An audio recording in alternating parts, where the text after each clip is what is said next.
I was writing 6, 7, 8, 9, 10 sales a month and never going to any meetings. How would you like to have somebody in your base shop that was doing that? Well, I was doing that. That's what I was doing because I knew how to close.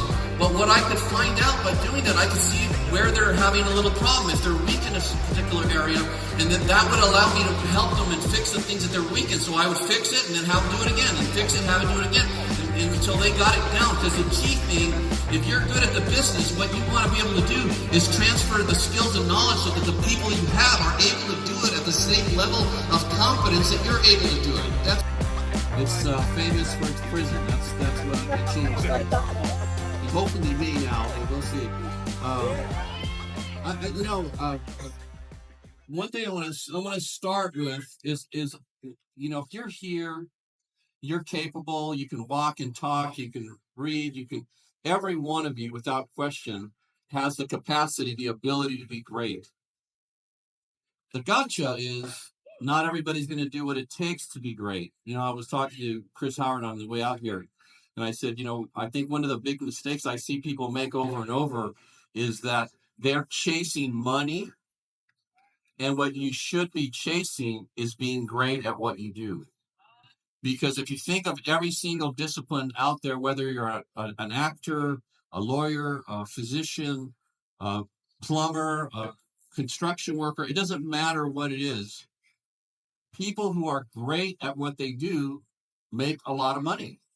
And so when you're chasing money, you're missing the boat a little bit. So I just want to really encourage you. I'm going to talk about some things that I did that allowed me to build the business I built. But I just want to make sure that you really get that you get that you're at a certain level right now, whatever that happens to be, whether it's you're a brand new first meeting you're coming to, or you're an RVP or an SVP or NSC. It doesn't matter where you are.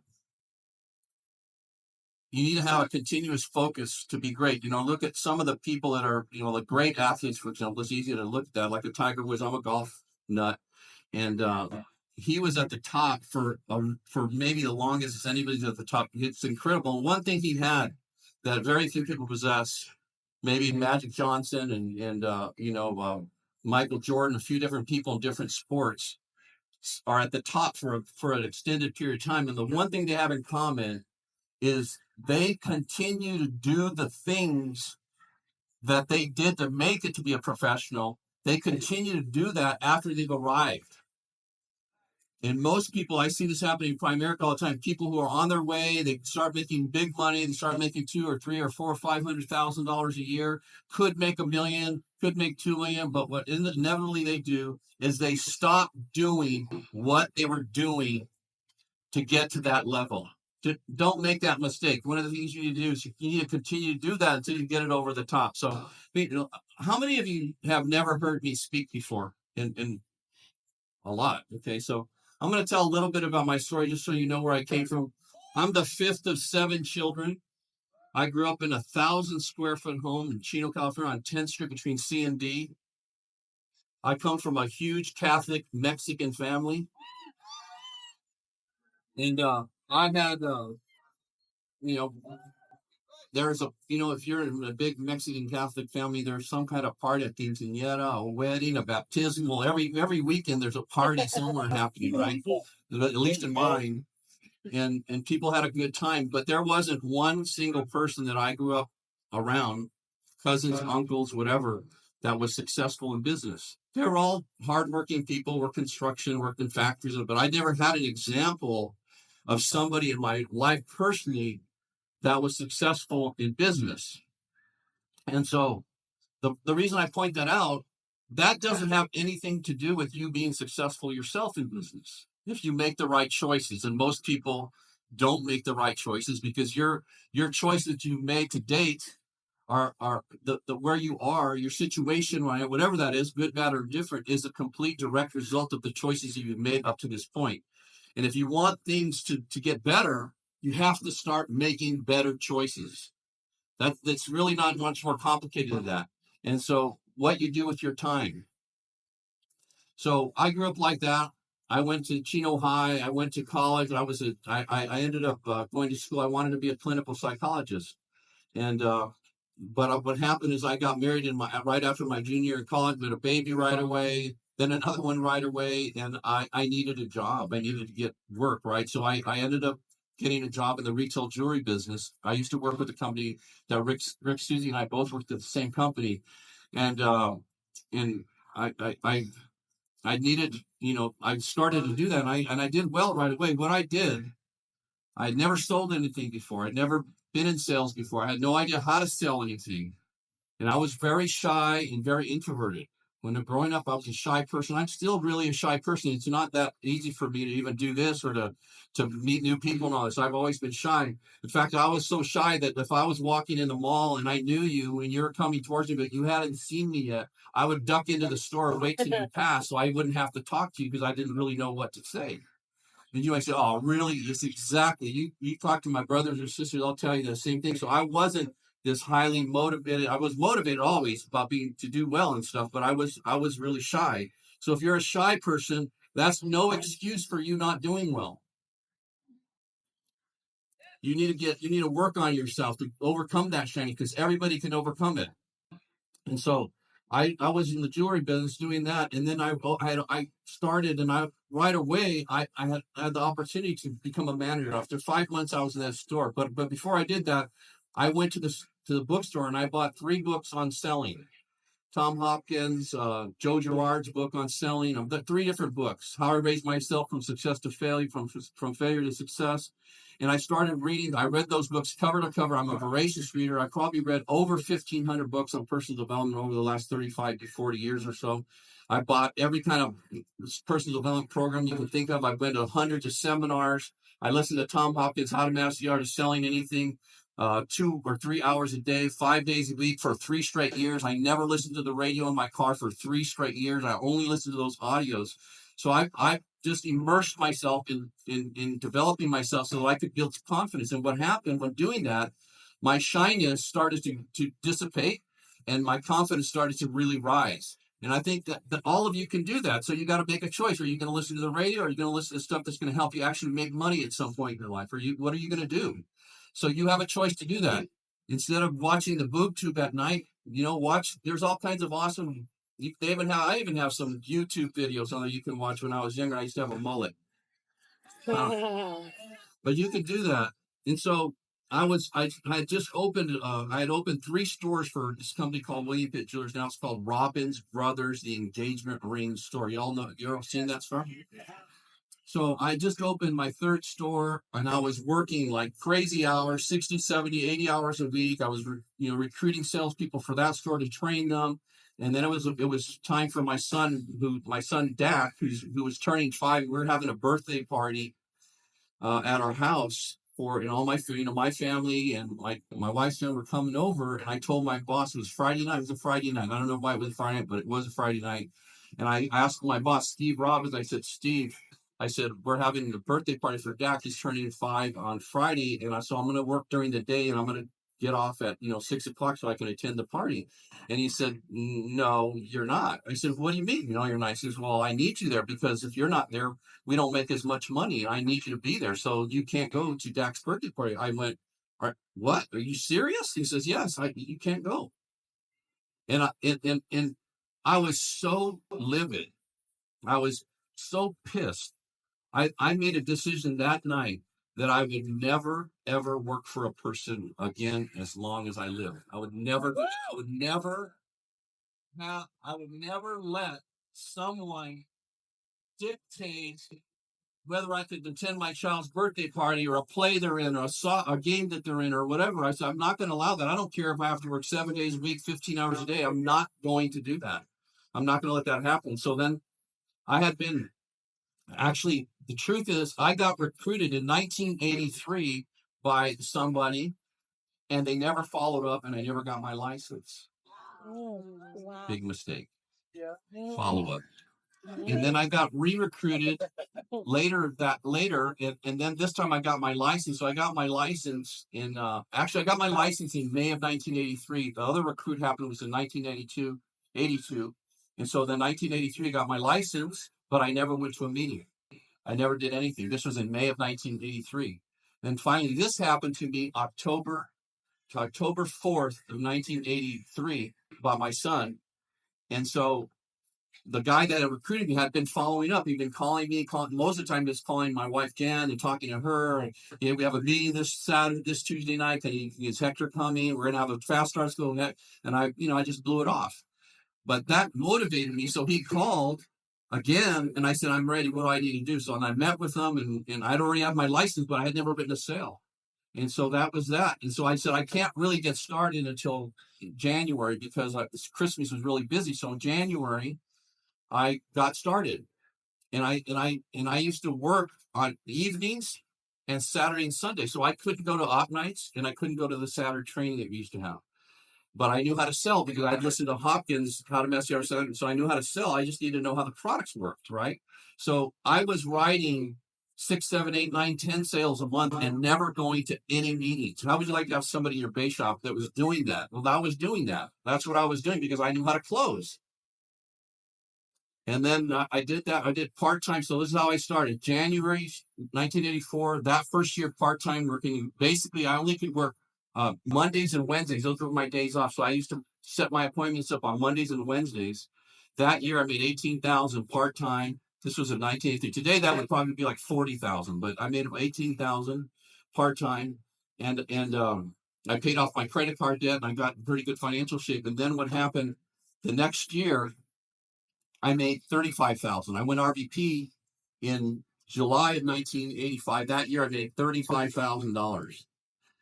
Half the year I was an RVP. The next year, I made $86,000. Things started to come together. I started to learn what I needed to do, what didn't make sense. I started to focus on only working with motivated people. I stopped trying to motivate people. I don't believe in motivation. I think it's short term. So I just started working with motivated people. Then my business, the next year in 1987, I made $409,000. And then the next year, I started developing people. I got really good at training and developing and teaching people how to become professional salespeople. And I made 855,000, a million, then 2 million, then 3 million, then 4 million. And so when just like that, but it didn't happen overnight. From the time I decided to become successful, when I started doing all this personal development, that was in 1979. I started doing that. I didn't actually start making any real money until 1987. It took me 8 years of busting my ass before I actually started making money. And I was working on it, folks. It wasn't like I was just hanging out. So it didn't happen overnight. And so those of you who are saying, well, if it doesn't work out, I'll try it for 6 months. It doesn't work out. You're an idiot. It's not going to happen in 6 months. You're going to have to make a much bigger and longer commitment than that. So that's how I started. I want to recommend a couple of things here. One, I think you should follow me on Twitter. Anybody follow me on Twitter here? Follow me on Twitter. I only put out personal development tweets. That's it. Nothing else. No politics, no religion, no nothing. Just personal development tweets. You want to start thinking like winners think. Follow me on Twitter. I have a website, HectorLamarque.com, and I have a success podcast that you can subscribe to. If you subscribe to that, you'll get 52 new episodes and over 300 old episodes that you can, all the stuff that I've talked about, all the things that I've done. You want to know what I've done? Because people are asking me, would you mentor me? Would you do it? But just follow me and take a look at my website. I have tons of audios on there. I have all that stuff. Follow me on Twitter. I'm going to tell you the same thing, which I'm going to tell you today, right?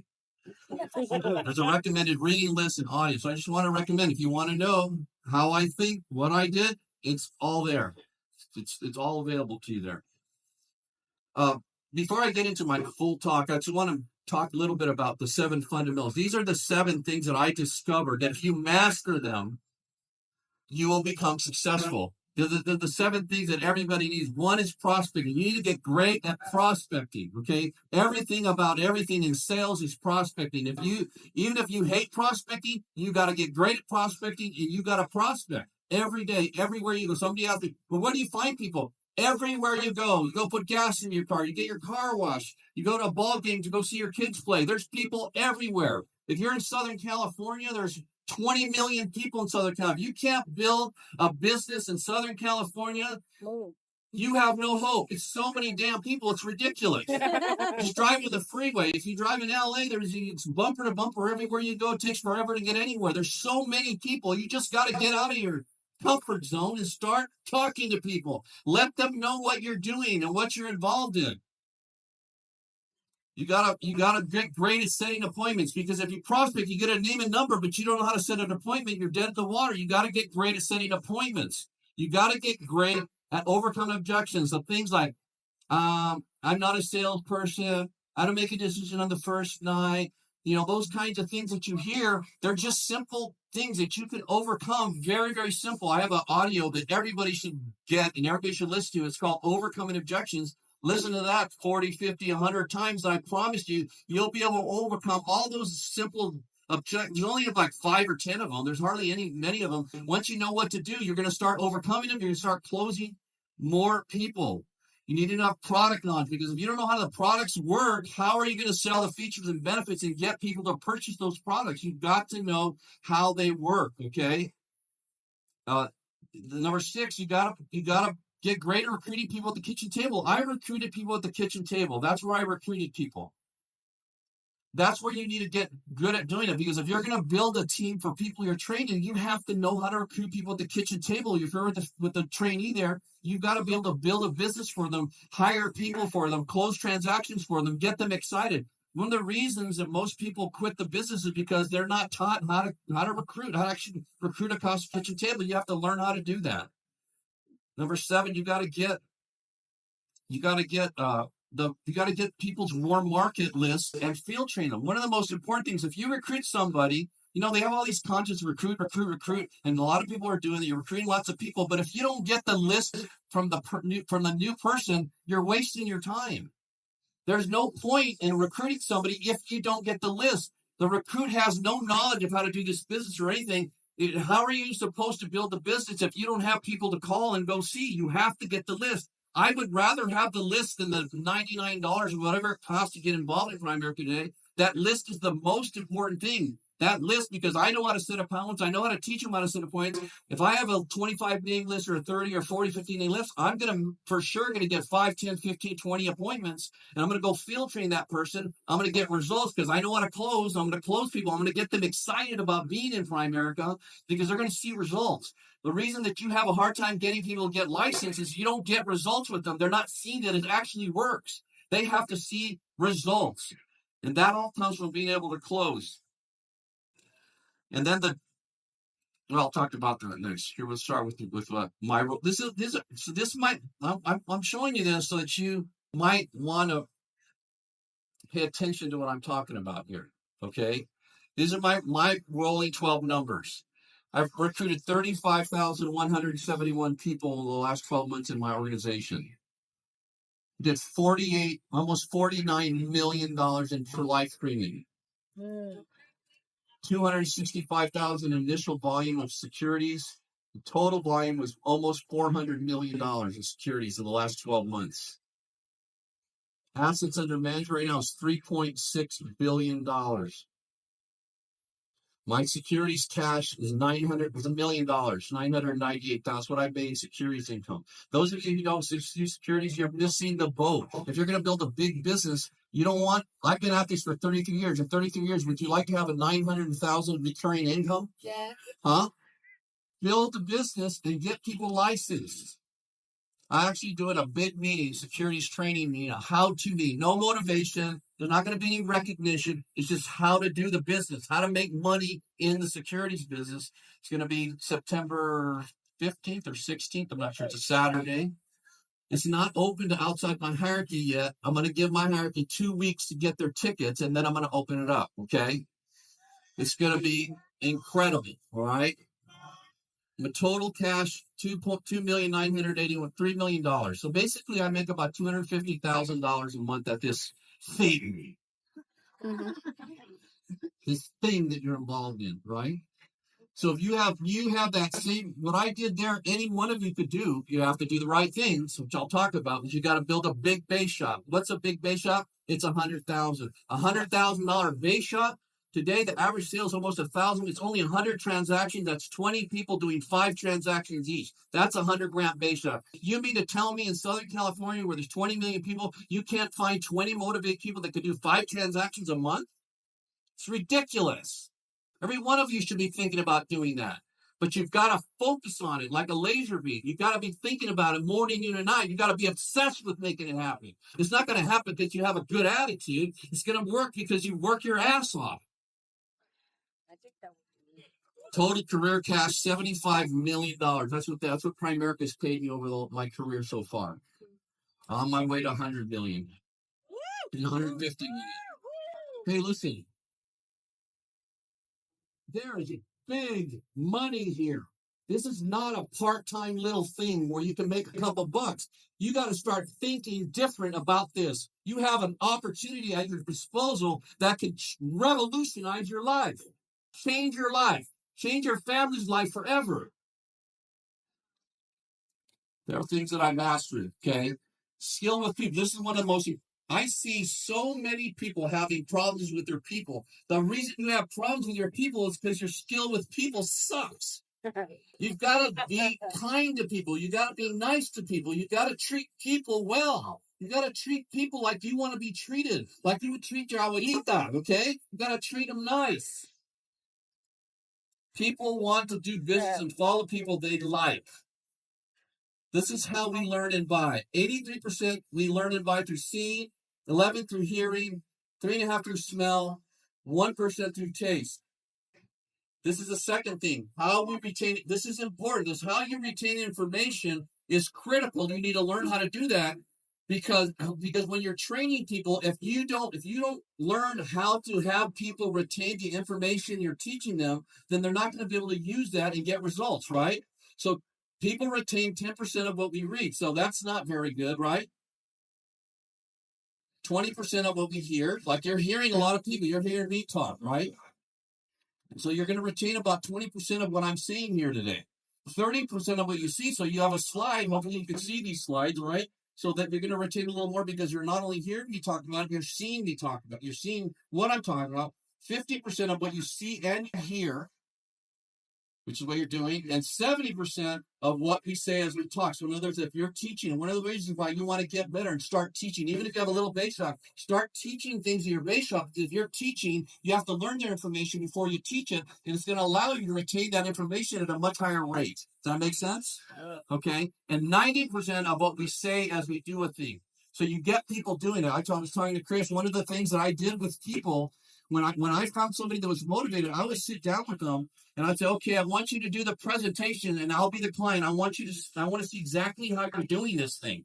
So I would sit there, boring as hell, no doubt about it. But what I could find out by doing that, I could see where they're having a little problem, if they're weak in a particular area, and that would allow me to help them and fix the things that they're weak in. So I would fix it and then have them do it again, and fix it and have them do it again, and until they got it down. Because the key thing, if you're good at the business, what you want to be able to do is transfer the skills and knowledge so that the people you have are able to do it at the same level of confidence that you're able to do it. That's everything.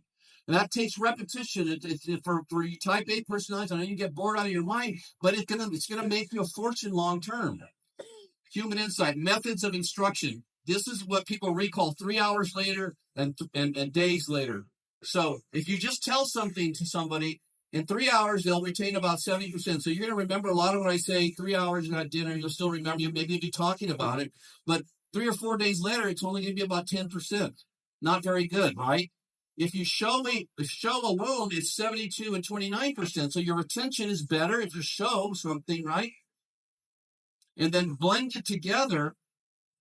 Telling and showing is 85 and 65. So the way I train people in my business when I was in the base shop, I would role play everything because people are seeing it, right? They're seeing you do it. They're seeing what you're covering. You have I always have a table with 2 people here and then me and then the training on my side. And I would be going over the presentation or whatever it was, whether it's destroying cash value or mutual funds or whatever. It doesn't matter what it is. And then I have my audience, right? The audience is a base shop. They would be seeing me do this. And I was doing it because I was the best. And then I would be explaining as I'm doing it, I would explain what I was doing so I would make sure they understood what I was sharing with them. Because most people, if you're really good and you're training somebody, they see you, they think you're a magician. They just think it's magic. They have no idea. If you're not explaining exactly why you're asking that question, why you answered that particular objection in a certain way, you need to be very clear. People are primarily interested in themselves, not you. This is a fundamental thing. Nobody cares about you. Your people don't care about you, right? They care about themselves, right? That's what they care about. Putting it another way, the other person is 10,000 times more interested in him than her. Remember that people's actions are governed by self-thought and self-interest. So it's been this way from the beginning of time, and it will be that way until the end of time. It's never going to change. So you've got to say, what do these people want? What do they need? And then you've got to focus on helping them get that. Forget about you. When talking to people, pick out the most interesting subject in the world to them themselves. Ask questions. Ask how they got married, how they met their spouse, what they did in school, what did they study, what do they like most about it. Just find out what are they most interested in. When you talk to them about themselves, they will be deeply interested and they'll be fascinated. They will think well of you for doing this. You'll be rubbing. Look, I played a lot of golf and I meet people all over the place. Most of them are very, very successful. I belong to 3 different country clubs and I play golf a lot. So I'll start asking questions of people. And what I found out is most people, I'll ask tons of questions. How did you start your business? Did you have any tough times? How did you overcome them? How did you become successful? What did you focus on? Where'd you go to school? Blah, blah, blah. I ask tons of questions. I'm asking questions the whole time. They never ask me any questions. But you need to do that. But then you know what happens? They think I'm the most interesting, fascinating person in the world. And then they ask me, can we play again? I like to play again. I like to go out to dinner with you. I like to do this. That's what people do. They fall in love with you when you're interested in them. Take these 4 words out of your vocabulary. I, me, mine, mine. Nobody gives a crap about you. What? Substitute with 1 word, you. To be skillful in human relations, be sure to make people feel important. Remember that the more important you make people feel, the more they will respond to you. Everybody wants to be treated as somebody. Nobody wants to be treated as a nobody. When they're ignored or talked down to, they're being treated as just that. Keep in mind that to the other person, they're just as important to themselves that you are to yourself. And this is one of the greatest things Art Williams ever said. But I repeat this all the time. I tell people, everybody has a flashing neon sign on their chest that says, make me feel special, make me feel good, okay? Or make me feel good or make me feel whatever. But everybody has that. There's nobody that does not have that. Even those hard-ass people that you think you don't care, they all want to feel special. Why do people buy really nice cars? Because they want to feel special. Why do women want to wear really nice jewelry? Because they want to feel special. Why do they want Louboutins instead of the Kmart shoes? Because it makes them feel special. Everything about everything is people want to feel that way. If you have a partner, my wife wants to be, I make her feel special all the time because my life is so much better when I do that. Right? And she is special, but the fact is everybody feels that way. You want your teammates to want to follow you and make them feel good about who they are. Personal development. The number one reason for the success I've had and be able to create is my total commitment to personal. Even today, I don't go a day ever without reading something about personal development. I just do it. That's why if you follow me on Twitter, all I'm doing is tweeting out stuff that I'm reading.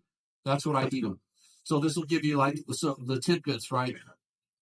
It allowed me to become self-confident because I wasn't self-confident. I was shy, like I mentioned. So the personal development allowed me to transform myself from a shy, introverted person into somebody that could speak to 12,000 or 50,000 people and feel comfortable doing it.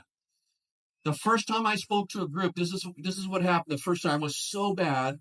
There was 65 people at a little fast start school, and it's the first time I got to speak. I'd been writing a lot of business, but I never spoke to anybody in front of a group ever before. Right, one-on-one, no problem, but in front of a group, I was terrified. So I'm reading my thing, and I'm going, and I'm transposing the words, and I'm just a mess. Right, so I'm so bad, it's unbelievable. At the end, my wife tells me, oh my God, you embarrassed the hell of me. I'm never coming to see you speak again, ever again, right? This is how I started my primary career, okay? I was terrible. And so, but I invited 12 people there. I had 12 guests. I recruited every single person because they'll go, shit, if Hector can do it, I can do this thing, right? I was that bad. I really was. So You got to learn how to close. Everything about Primerica is closing. There's no part of Primerica that isn't closing. You got to close people. Did you have to close people to come today to this meeting? Did you have to close them to go to the hotline? You have to close them for an appointment. You got to close them to give you their name and number. You got to close them to go to fast start schools. You got to close them to go to retreats. Every single thing about our business is closing. And if you don't master how to close, you're never going to do as well as you can. You've got to become a professional salesperson. One of the reasons I built the business I built doing those numbers because I have a bunch of professional salespeople in my business. I know in the past the company was against that. That's retarded. Everything is selling. The greatest salesperson in the history of Primerica is Art Williams. Okay? So selling is it. You got to close. Your ability to close is the number one thing that will allow you and your teammates to stay in Primerica. If your team can't close, they can't make money or recruit people. And as a result, it's not if they will leave, it's when they will leave. It's a given they're going to leave. Okay? Yeah. I listened to how to manage, I already told you that, how to turn my car into University of Success. I'm mastering the skill created super self-confidence. I've mentioned that already. Made the business was really fun and easy for me. It was never hard for me. But the reason it wasn't is because I knew how to do that. So the business was never difficult. I knew how to get people to say yes. It also made teaching how to close easy for me. I was able to, that's that tape, how to overcome objections. Even today, I haven't been on appointments in a long, long time, right? If you put me in front of somebody, I guarantee you, I don't care what objection they come up with, I'm going to be able to overcome it. I know it. There's no question in my mind. And that's one of the ways that if you want to build a big base shop, you get fantastic at closing. It's just about training people and being on appointments and developing people and teaching people how to do that. It's going to how you're going to build a big base, a big hierarchy. Focus. Most people's focus is so sporadic. I have a saying. Distraction leads to your economic destruction. Those of you who constantly are getting distracted by personal issues, by whatever, you drop a calculator and hurt your toe, I don't know, whatever it is, right? People get distracted with the stupidest things, right? And you can't build anything of any substance if you don't develop the ability to stay focused, no matter what's going on around you. The most common reason that's why people don't build big base shops or hierarchy. Like if you could build a 20-gram base shop, you could build a 100 or a 200-gram base shop. It's just staying focused on doing those fundamental things. It's not that complicated. It's just math. Big numbers is just math, folks. Every one of you can do it. I see people begin to create momentum. They can have really huge success, and then they lose their focus. It happens over and over. It's like clockwork, over and over again. One of the things that I've been able to do, one of the things that Rick Susie's been able to do, and a lot of other people, but because we are like brothers, right? One thing we both have in common, we absolutely know how to stay focused. I absolutely don't. I used to tell people, only way you're going to get me off track is you have to hit me upside the head with a 2x4 until I fricking go down. Otherwise, there's no way you're going to stop me from being focused and making this thing happen. You got to develop that kind of an attitude about winning. When you have that kind of attitude, people want to follow you. They want to be around you. They want to be part of it. The winners, they love that, right? Stop being a pansy. Tell people the truth. Those who build it big have developed the ability to not only stay focused, but this is big. This is one of the things that Rick does, I do. We learned this in the jewelry business, is not only to stay focused, but when we have momentum, we actually get more focused, get more intense, get more on it, because that's what moves you to another level. That if you have things going, I was telling Mario right now, what did I tell you, Mario? Don't let your base shop go. Get that base going. Stay focused on that base. If you understand our compensation, the only thing you should ever focus on is base first. I never tried to build a hierarchy. I didn't. The hierarchy happened organically. I worked really hard. My base first. I got my base to 150, 200 sales a month. I got my through first to 600 sales a month. And then what happened is my RVPs, I promoted big base shop RVPs. At that point, I had a bunch of people with 50 and 100 a month base shops, right? 50 and 100 gram base shops. And then they started doing what I did with them, and they developed people, and it just happens. George is one of my RVPs. I didn't have anything with you promoting your RVPs. You did that, but I did it with you, right? Same thing with Rick, same thing with Chris Howard, same thing with everybody. I worked hard with them. taught them how to do this. They got big base shops, and then they started promoting RVPs, and then all these people. Like Neil Burfine's in my heart. Yeah, I can't even deal with Neil. I mean, I probably had some influence, but not really. He wasn't direct to me, right? It just happened. Get wide, build a big base shop. All the comps at Basin first. Have you ever looked at the compensation? It's all there, right? Look at Sam Shepard, just went over 2 million. Big base shop, big first, right? Duh. Mario Arizon, big base shop, big first. Duh. Right? Why would you focus on anything else? Doesn't make any sense to me. So when you learn to do this, there's nothing that can stop you from creating huge success for you and your family. Accountability. Look, I'm running out of time here. Sorry, but those are the most. Do I have a little? Can I steal a little bit more time? No, not much. Just a few minutes. Okay. Accountability. Those who are the most accountable have the most success. Most people don't want to be accountable because it makes them uncomfortable. But you got to decide, do you want to be comfortable or do you want to be successful? You got to decide. And if you want to be successful, you got to be accountable to somebody, right? Unfortunately, most people are not accountable. And even those who begin to be accountable usually stop. People stop being accountable because they let up and they feel embarrassed and they don't want to talk to you because they know not doing crap right now. So they feel embarrassed. But it's all right. Still keep after them. I look, I have this list of all my RVPs and I send them a text every month. Where are you at? What are you doing? Half of them don't even respond to me. At least half don't respond. I don't care. I just keep putting it out there. Maybe they're seeing it. Maybe it makes them feel uncomfortable. I don't know. I don't care. But I keep doing it. So if they don't listen to me, who the hell's going to listen to you? Right? It's the way it works. Most people don't listen. Most of my people don't listen to me. It's not like a secret about how I did this. I talk about it all the time, right, Sam? Did I not talk to you about all this stuff? Same thing, right? But most people don't do it. It doesn't matter. You have to be talking about big base, big width, promote big RVPs, teach people to be pros. You got to talk about it incessantly, all the time. Never let up. Never even say, well, most people don't know. I don't care if nobody does it. If you don't talk about it, nobody's going to do it. Okay? Big base. I'm not making that baby cry. When people aren't focused and working hard and growing their business, they avoid accountability like the players just the way it is. They don't respond to text. Anyways, I don't need to go. The only most serious people are accountable. Those are the people who you should be spending your time with. They're the ones who are going to become regional vice president. So who is accountable? Find out who's the most motivated.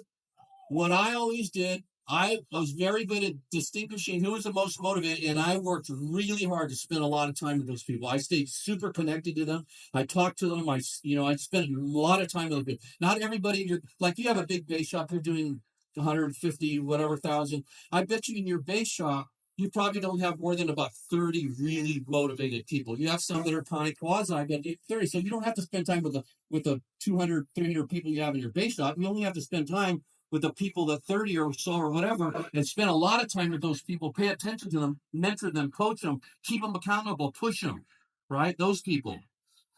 Recruiting.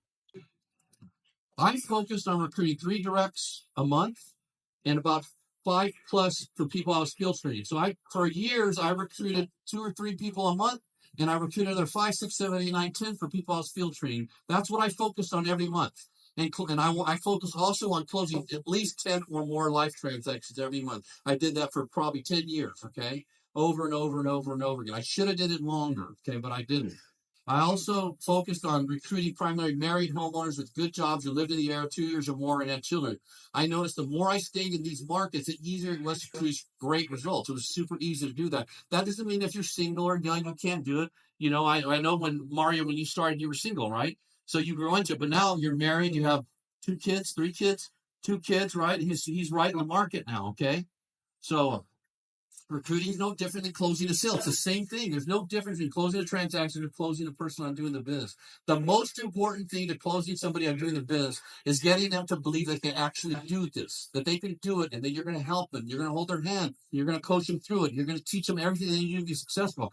Get them to believe they can do it. That's the most important thing about recruiting somebody. Because if they don't believe they can do it, even if they give you an IBA, they're not going to do anything. You've got to get them to believe they can do it, okay?